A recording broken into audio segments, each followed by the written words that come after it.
नमस्कार दोस्तों, स्वागत है आपका आपके अपने YouTube चैनल मानव स्टोरीज पर। चलिए आज की कहानी शुरू करते हैं। शिखा परिवार की लाडली बिटिया या फिर यूं कहें कि परिवार की आन बान और जान है। जब घर में होती है तो ऐसा लगता है मानो घर में आसमान टूट पड़ा हो। घर में इधर उधर धमा चौकड़ी करना और खूब सारी बातें करना उसका पसंदीदा कामों में से एक था। शिखा के दादाजी शिखा को बहुत प्यार करते थे, लेकिन आजकल उन्हें शिखा की एक चिंता और खाई जा रही थी और वो थी शिखा की शादी की चिंता।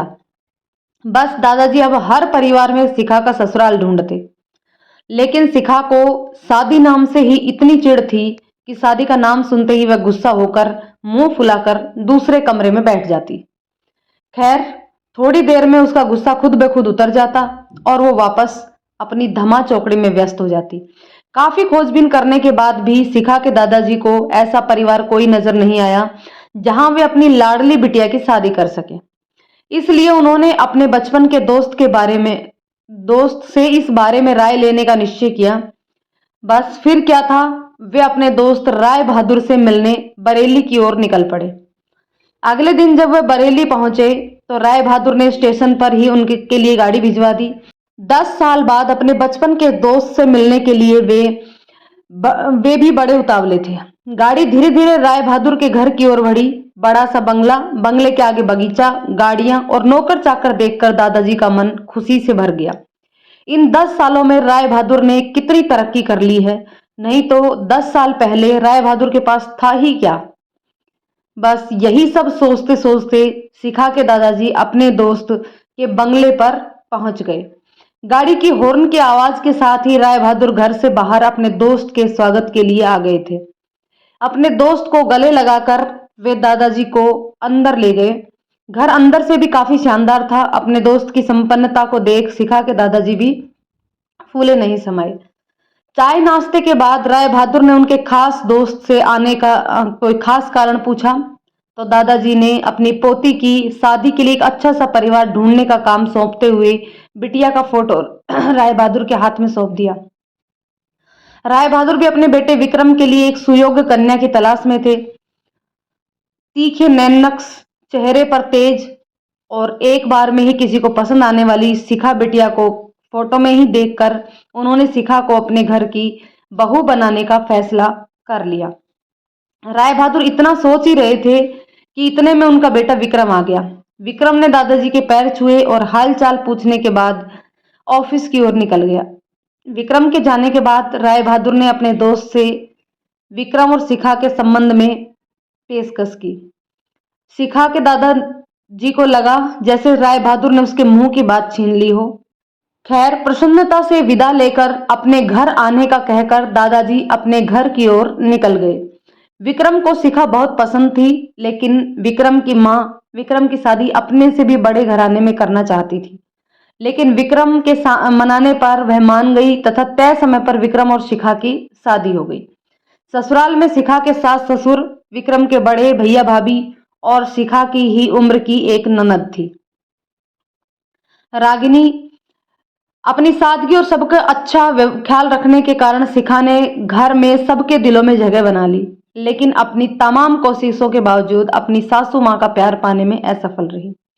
वह शिखा के हर काम में कुछ न कुछ गलती निकाल ही देती थी। अपनी शादी की रात को ही विक्रम ने शिखा से साफ साफ कह दिया था कि घर के किसी भी मामले में बिल्कुल नहीं बोलूंगा, ना तो मैं किसी बात पर माँ से बहस करूंगा और ना ही तुम्हारा साथ दूंगा। तुम्हें अपनी समझदारी से ही काम लेना होगा। लेकिन शिखा के लाख कोशिशों के बावजूद भी सासू माँ के व्यवहार में कोई परिवर्तन नहीं आ रहा था। शिखा की ननद जरूर अपनी माँ से शिखा भाभी के प्रति इस तरह के व्यवहार पर उलझ जाती, लेकिन इससे भी केवल बात बढ़ने के अलावा कुछ नहीं होता। इसी तरह करीब 1 साल निकल गया। शिखा और विक्रम को जुड़वा बेटियां हुई। यह समय शिखा के लिए अग्नि परीक्षा के समान था।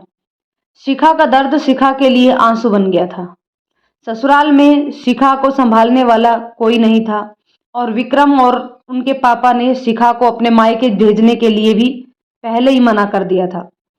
एक दिन रागिनी कॉलेज से आई तो उसने सभी को कॉलेज के सालाना कार्यक्रम में आने के लिए कहा और यह भी कहा कि कॉलेज में उनकी भी 2 प्रस्तुतियां हैं, इसलिए आप सभी को चलना बहुत जरूरी है। खैर, ना चाहते हुए भी शिखा को अपनी दोनों जुड़वा बेटियों के साथ रागिनी के कॉलेज में जाना पड़ा। कार्यक्रम की शुरुआत में गीत संगीत की कई प्रस्तुतियां हुई। उसके बाद मॉडलिंग राउंड शुरू हुआ। दर्शकों ने तालियों के साथ सभी का उत्साहवर्धन किया। मॉडलिंग में रागिनी ने भी हिस्सा लिया था। आखिरी राउंड में रागिनी के साथ 4 और लड़कियों को सिलेक्ट किया गया, जहां सभी से जज द्वारा एक एक सवाल पूछकर विजेता घोषित करना था। सवाल जवाब का दौर शुरू हुआ। इसी कड़ी में जज साहिबा ने रागिनी से सवाल पूछा, अगर घर में तुम्हारी माँ और भाभी में से किसी एक का साथ तुम्हें देना हो तो तुम किसका साथ दोगी?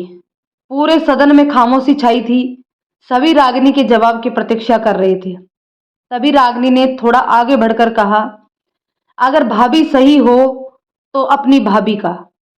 जज साहिबा ने आगे पूछा, क्यों? तो रागिनी ने जवाब दिया, क्योंकि मुझे भी कल किसी की भाभी बनना है। जवाब सुनते ही पूरे सदन में तालियां गूंज उठी। सभी रागिनी की सोच और उसके सटीक जवाब की प्रशंसा कर रहे थे। रागिनी को विजेता घोषित किया गया। पुरस्कार लेने से पहले रागिनी ने सभी से कुछ कहने के लिए माइक थामते हुए कहा, हर बेटी अपनी माँ से बहुत प्यार करती है और माँ भी अपनी बेटी के दिल के सबसे करीब होती है। इसी तरह हमारे घर की बहुएं भी तो किसी की बेटियां हैं और आज हम किसी की बेटियां हैं, कल से किसी की भाभियां और बहुएं बनेंगी। अगर कल से हमें कुछ दुख हुआ तो हमारी माँ को भी दुख होगा और इसी तरह हमारे घर की बहू को दुख हुआ तो उनकी माँ को भी दुख पहुंचेगा और इस दुनिया में किसी भी इंसान को किसी की भी माँ को दुख पहुंचाने का कोई हक नहीं है। इसलिए हर सास अपनी बहू को अपनी बेटी समझे और आगे चलकर उनकी बेटी भी खुश रहेगी। रागिनी का इतना कहते ही पूरे सदन एक बार फिर से तालियों की गड़गड़ाहट से गूंज उठा। दोस्तों, ये कहानी आपको कैसी लगी कमेंट करके जरूर बताइएगा और साथ ही साथ यदि कहानी पसंद आई हो तो इसे लाइक शेयर करें और चैनल पर नए हैं तो प्लीज चैनल को सब्सक्राइब जरूर कर दें। धन्यवाद दोस्तों।